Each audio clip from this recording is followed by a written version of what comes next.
You want to get some more information about why Christianity is said to be 551 years old. It's referring to the contribution of John Wycliffe, because this dude was a rebel and undermined the church at that time. Being a reformer, he was the first one that was able to successfully put the Bible in the hands of the lay person. The reason that you see these storefront churches set up in your communities and people just making stuff up and saying that this church is this church is that, he's the one that made that possible. He franchised Christianity. So even though you can go back and study the Coptic church in ancient Egypt, you can study the Coptic church in Egypt or Kemet. You can study the Byzantine Empire in what we know as Turkey today. Even though you can study those different timelines in terms of Christianity, before you get to the Roman Catholic Church with Constantine making Christianity the official religion of Rome in 325 AD with the Council of Nicaea, even though you can go back and you can look at those timelines and say, well, this was a Christianity at this point and Christianity at that point, and Constantine actually made it the official state religion of Rome in 325. When it says 551 years ago, it's referring to John Wycliffe and what he did by making Christianity accessible to the everyday average person. He franchised it.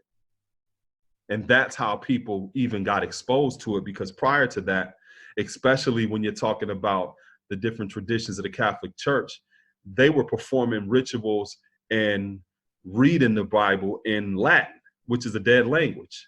And that limited the access of that scripture in terms of the average everyday person, because they didn't speak or know Latin. Does that make sense, everybody? Okay, going back to what I was saying about about the three schools of Buddhist thought. A lot of times when people talk about Buddhism, they subscribe it to the man that they call Buddha, right? One of the reasons why with the three schools of thought, some Buddhists called what they call the Theravadas or the Hinayanas that derogatory name is because that actually represents the most ancient form of Buddhism. The name itself actually means the school of elders.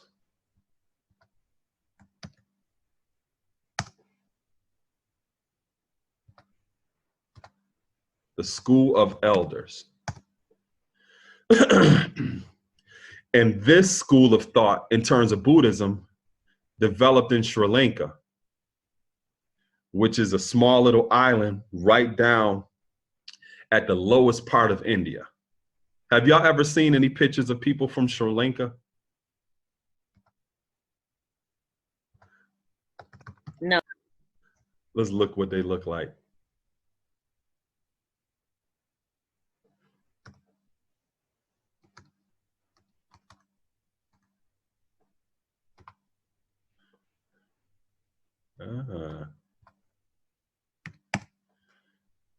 Let's look up some images. These are some of what they look like. But these are the darkest people that live down there in India. They're the original people. One of the things that you'll recognize with India as a country, you'll notice that the lighter skinned people live up top in the Punjab area because they're in a mix with the Aryans. The Aryans actually migrated to India from the Caucasus Mountains.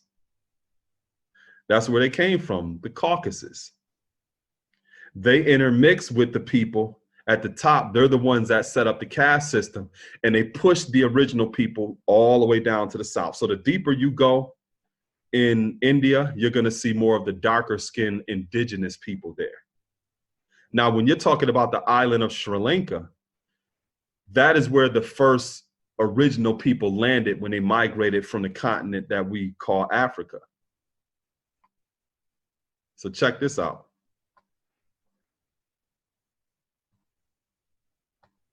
Let me show you this.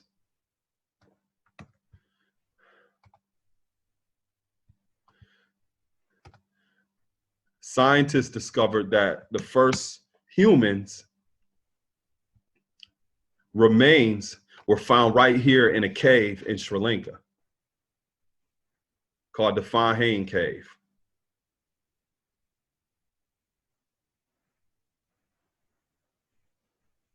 Now look at this. The cave where they found the oldest human remains is named after a Buddhist monk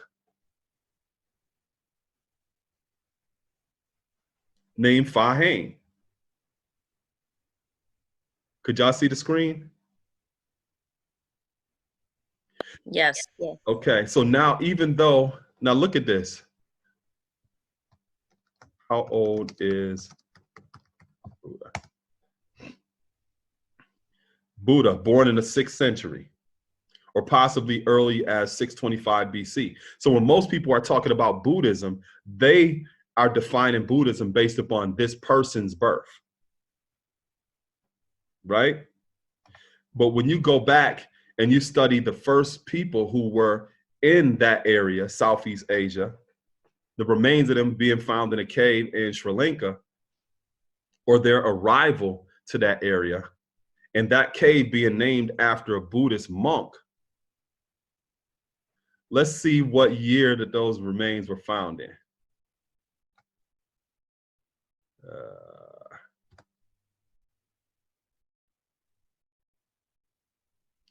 Okay. Could y'all see that? Could y'all see what I highlighted? That's peace, God. Yes. Radiocarbon dating indicates that the cave had been occupied from about 33,000 years ago.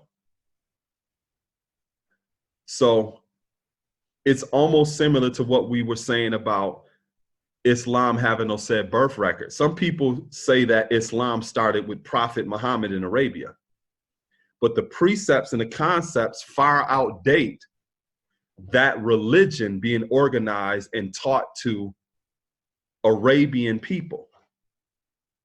Islam meaning peace. There was peace before Muhammad. What y'all talking about? Right? But as a religion, it was organized at that time for Arabian people. But the concepts far outdate that. The same thing with Buddhism. Some people may subscribe it to that person they call Buddha, but the concepts far precede his birth based upon original people being in that location over 33,000 years ago. So this right here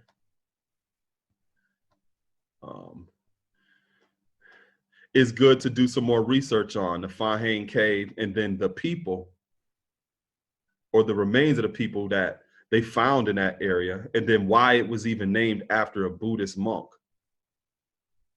right? It shows you that connection.